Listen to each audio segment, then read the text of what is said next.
جو لوگ کہتے ہیں نا جی وہ مولا علی بھی ہو سکتے تھے، مولا علی خود بیان کرتے ہیں کہ کیا ہوا ہے۔ اب ایک بات مجھے بتائیں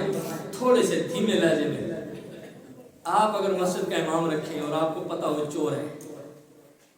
مسجد کا امام رکھیں گے، آپ کو پتا ہو امام کی داڑھی پوری نہیں ہے، رکھ لیں گے؟ یہاں تو امام کا اپنے پہنچ میں مرضی جاتے رہے ہوں، اگر امام کو تھوڑا بہت آگے پیچھے ہو جائے تو بندے جو ہے پیچھے سے باتیں کرتے ہیں، وہ جی قاری صاحب یہ جو آپ نے پاؤں رکھا ہوا تھا نماز میں سیدھا نہیں رکھا ہوا تھا۔ رکھیں گے مسجد میں امام ایسے بندے کو؟ داڑھی چھوٹی ہو، چور ہو، سود پر کاروبار کرتا ہو، کسی کا حق دبایا ہوا ہو اور آپ کو پتا ہو، یا پھر نعوذ باللہ من ذالک منافق ہو، یا کسی سکھ کو، کسی ہندو کو، بے شک داڑھی اس نے رکھی ہو، کسی مجوسی کو، کسی یہودی کو مصلی پر آنے دیں گے؟ نہیں۔ آپ کیا ہیں؟ آپ کی نماز کیا ہے؟ آپ کے حالات کیا ہیں؟ حالت یہ ہے کہ ہم خود سود بھی کھاتے ہیں، خود رشوت بھی لیتے ہیں، خود حق بھی دبا کے بیٹھے ہوئے ہیں، خود ہم پتہ نہیں کیا ہے، لیکن اس کے باوجود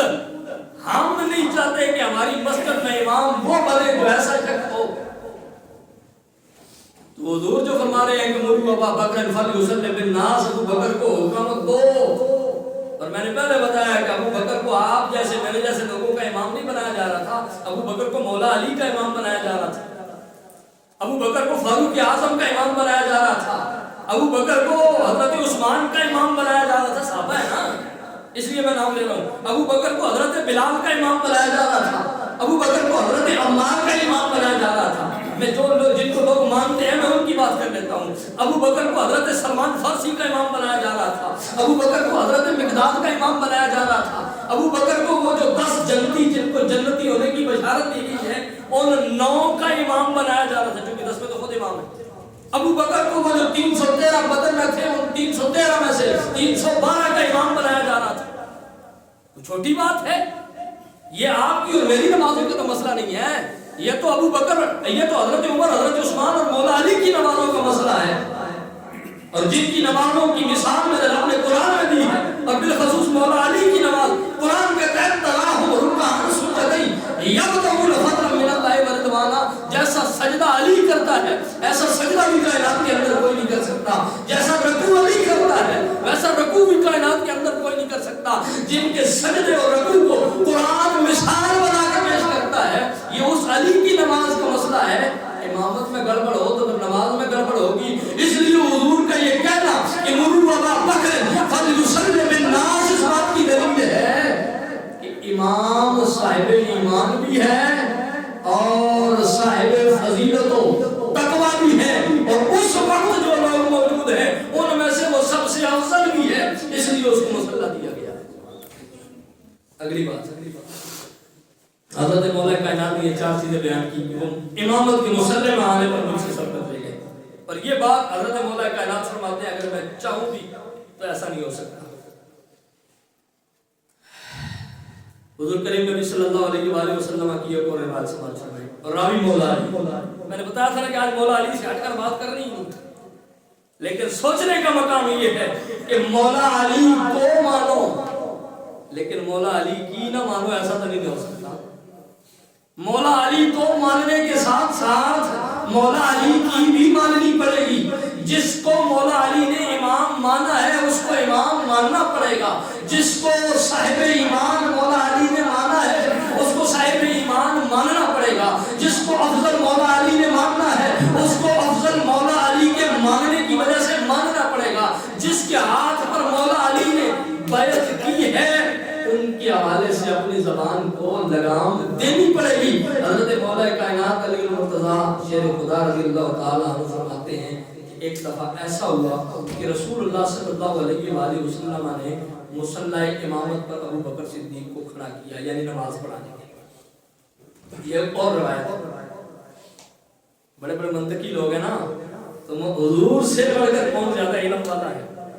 اور پھر جو بیان کر رہا ہے اس سے زیادہ علم والا کون ہو سکتا ہے؟ نہ نبیوں کے امام میں کوئی اتنا بڑا عالم ہے نبیوں کے اندر، اور نہ مولا علی اولیاء میں سے بڑا عالم ہے، کیونکہ وہ تو سید الاولیاء ہے۔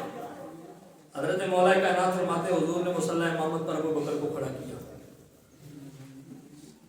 اب سوال یہ پیدا ہوتا ہے کہ کہنے والا کہہ سکتا تھا کہ جی علی موجود نہیں ہوں گے تو مصلی امامت پر ابو بکر کو کھڑا کیا گیا، تو مولا کائنات نے اس بات کو بھی دفع کر دیا، فرمایا میں علی موجود تھا مسجد میں اور میری موجودگی میں ابو بکر کو امام بنایا۔ پہلے اعتراض کا جواب دے دیا، پہلی بات کا جواب دے دیا کہ میری عدم موجودگی میں ابو بکر امام نہیں بنا۔ یہاں تو لوگوں کی عدم موجودگی میں فیصلے ہوتے ہیں نا، فرمایا میری عدم موجودگی میں ابو بکر کو امام نہیں بنایا گیا، میں علی موجود تھا، میری موجودگی میں ابو بکر کو امام بنایا گیا۔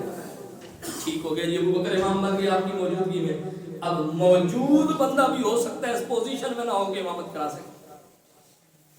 اس کو ایسی بیماری ہو، اس کو کوئی تکلیف ہو، اس کو کوئی پریشانی ہو،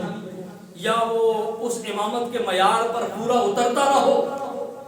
اس لیے وہ امامت نہ کروائے،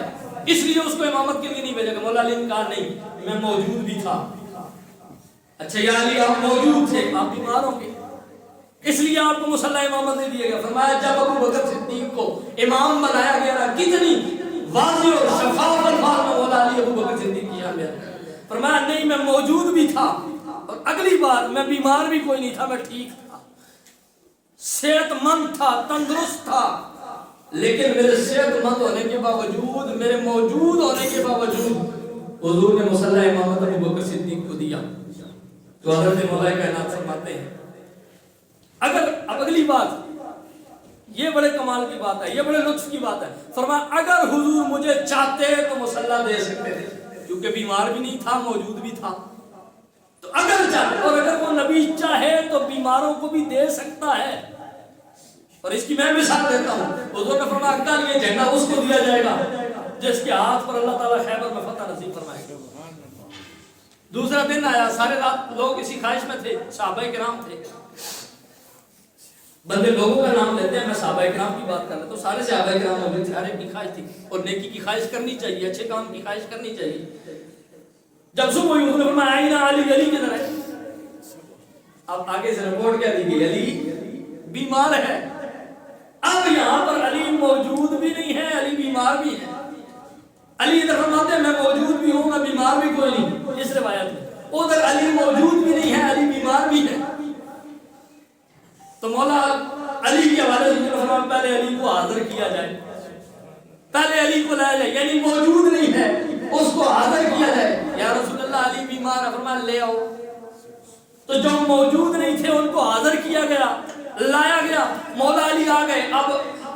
آشوب چشم میں اتنے سخت مبتلا ہیں کہ مولا علی کی آنکھ نہیں کھلتی، تو حضور نے اپنا لعاب دہن لگایا، حضرت مولا کائنات فرماتے ہیں میری آنکھیں ٹھیک ہو گئی، لیکن چونکہ جھنڈا علی کو دینا تھا تو موجود نہیں تھے، موجود کر لیا، وہاں پر آنکھیں خراب تھی، بیماری میں مبتلا تھے، ٹھیک کر لیا۔ اس کا مطلب یہ ہوا کہ مولا کائنات بتا رہے اگر مصطفیٰ مصلی دینا چاہتے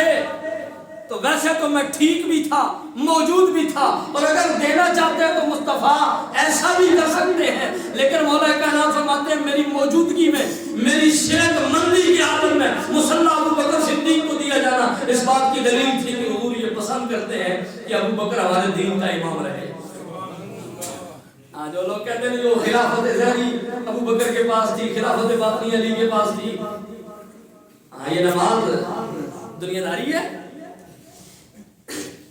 اللہ تعالیٰ نے معراج کی رات مصطفیٰ کو دنیا داری کا تحفہ دیا تھا،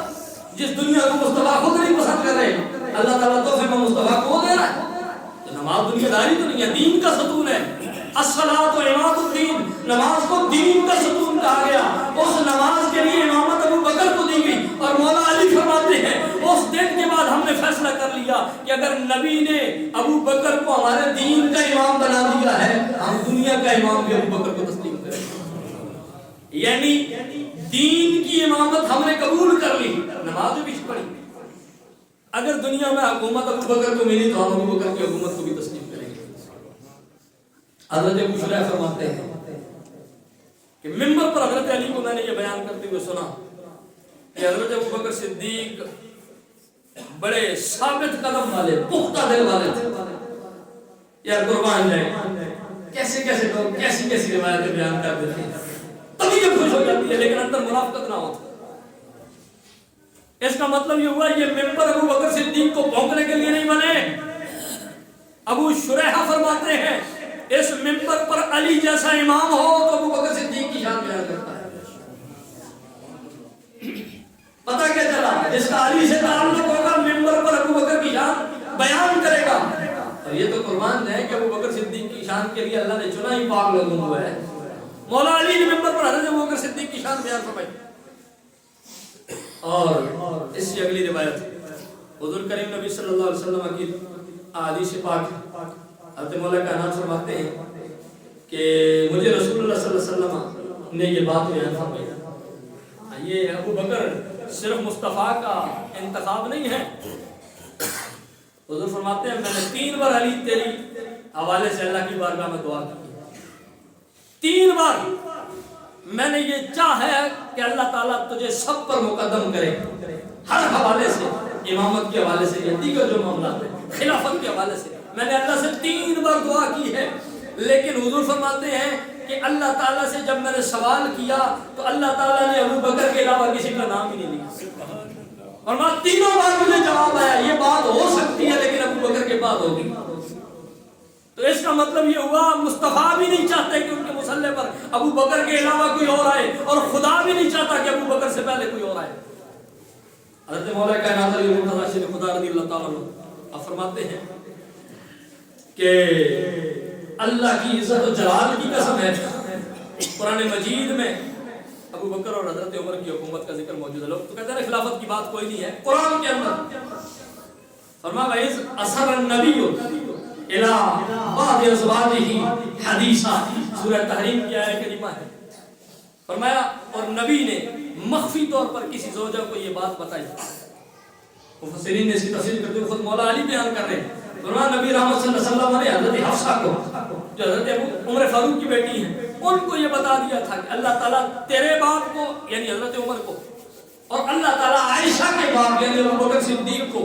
میرے بعد خلیفہ بنائے گا، لیکن یہ بات راز کی ہے، کسی کو بتانی نہیں۔ یہ مولا کائنات بیان کر رہے ہیں۔ اب مولا کائنات کی زبان کا اعتبار کریں یا بعد میں آنے والے جن کا مولا کائنات کے ساتھ تعلق ہی کوئی نہیں ہے ان کی بات کا اعتبار کیا جائے۔ کنز الاموال شریف میں ایک اور حدیث محبت سماعت فرمائے۔ حضرت مولا علی نے فرمایا میری محبت، یہ جو محبت کا ٹھونگ اور ڈرامہ رچایا جاتا ہے، فرمایا میری محبت اور ابو بکر و عمر کا بغض کسی دل میں جمع نہیں ہو سکتا۔ کسی دل میں میری محبت ہو، حضرت مولا علی کو بتانا چاہتے ہیں، اور اسی دل میں ابو بکر و عمر کا بغض ایسا ہو ہی نہیں سکتا۔ یا تو تینوں کا بغض ہوگا یا تینوں کی محبت ہوگی۔ اور دوسرے لفظوں میں پھر مولا علی نے بات کو دہرایا، خارجیت کی بھی موت ہے، رافضیت کی بھی موت ہے۔ فرمایا میری محبت ابو بکر و عمر کا بغض بھی جمع نہیں ہو سکتے، اور میرا بغض اور ابو بکر و عمر کی محبت بھی جمع نہیں ہو سکتے۔ اور میں کوئی ان دو سے محبت کر کے مجھ سے بغض رکھے ایسا بھی نہیں ہو سکتا، اور کوئی مجھ سے محبت رکھے ان سے بغض رکھے ایسا بھی نہیں ہو سکتا۔ مومن کامل وہی ہوگا جس کے دل میں تینوں کی محبت ہوگی، اور اس کو منافق کہیں گے جس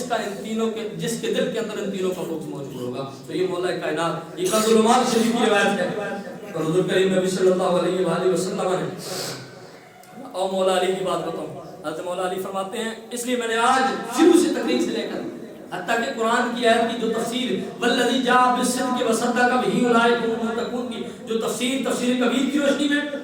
تفسیر مظہری کی روشنی میں، اور تفسیر جو ہے وہ احتجاج جو طبرسی کی تفسیر ہے مجموع البیان، اس میں جو میں تفسیر بیان کی ہے وہ بھی مولا علی کی روایت سے بیان کی۔ میں نے آج وعدہ کیا تھا کہ ایک روایت بھی کسی اور صحابی کی نہیں بیان کرنی، ساری شان ابو بکر صدیق کی ہوگی اور زبان مولا علی کی ہوگی۔ تو حضرت مولا علی فرماتے ہیں لو وزن اگر وزن کیا جائے ایمان و ابو بکر کے ایمان، یہ مولا علی اور یہ پیر نصیر الدین صاحب نے بھی بات لکھی ہے، تصوف کی کتاب پیر نصیر الدین صاحب نے لکھی، رو رسم منزل ہا، یہ پیر صاحب کی کتاب ہے، اس میں پیر صاحب نے تصوف کی بات کرتے ہوئے بات لکھی ہے، فرمایا صدیق اکبر کی وہ جو دو لفظی تصدیق ہے نا، دو لفظ، یہ کہا کہ میں گواہی دیتا ہوں اللہ وحدہ لا شریک اور محمد اس کے رسول ہیں، فرمایا وہ اگر ایک پلڑے پہ رکھ دی جائے اور پوری امت کا ایمان اگر ایک پلڑے پہ رکھ دیا جائے تو صدیق کی وہ دو لفظی تصدیق بھاری ہوگی۔ یہ حضرت پیر نصیر الدین فرما رہے ہیں، اور یہ پیر نصیر الدین نے اپنے بابا علی سے بیان کیا ہے۔ مولا علی فرما رہے ہیں لو وزن ایمان ابی بکر، اگر ابو بکر کے ایمان کا وزن کیا جائے بِإِيمَانِ أَهْلِ الْأَرْضِ لَرَجَحَ عَلَيْهِمْ، فرمایا ساری زمین والوں کا ایمان ایک پلڑے میں رکھ دیا جائے، ابو بکر کا ایمان ایک پلڑے میں رکھ دیا جائے، ابو بکر کا پلڑا پھر یہ حضور فرما رہے ہیں۔ اور میرے کریم نبی صلی اللہ علیہ وسلم اب آخری بات کر کے جو ہو گیا کافی زیادہ، اس جو چیزیں میں ذہن کے اندر تھی وہ جلدی بیان کرتا ہوں۔ حکیم بن سعد روایت کر رہے ہیں ابو بکر صدیق کو کسی جو ہے وہ مولوی نے نہیں کہا ابو بکر صدیق، کسی پیر کا دیا وہ لقب نہیں ہے، یہاں جس کا جو دل کرتا ہے جس کے ساتھ لقب لگا دے، یہ ابو بکر صدیق کو جو لقب ملا ہے اب اس کو بھی سماعت فرمائے مولا علی کی زبان سے۔ حکیم بن سعد روایت کر رہے ہیں، فرماتے ہیں مولا علی نے فرمایا کہ حضرت علی منبر پر موجود تھے اور قسم اٹھا کر مولا علی نے کہا کہ ابو بکر کا جو نام ابو بکر صدیق ہے نا، یہ جو لفظ صدیق ہے، حضرت مولا علی نے قسم اٹھا کر کہا یہ اللہ نے آسمان سے نازل کیا۔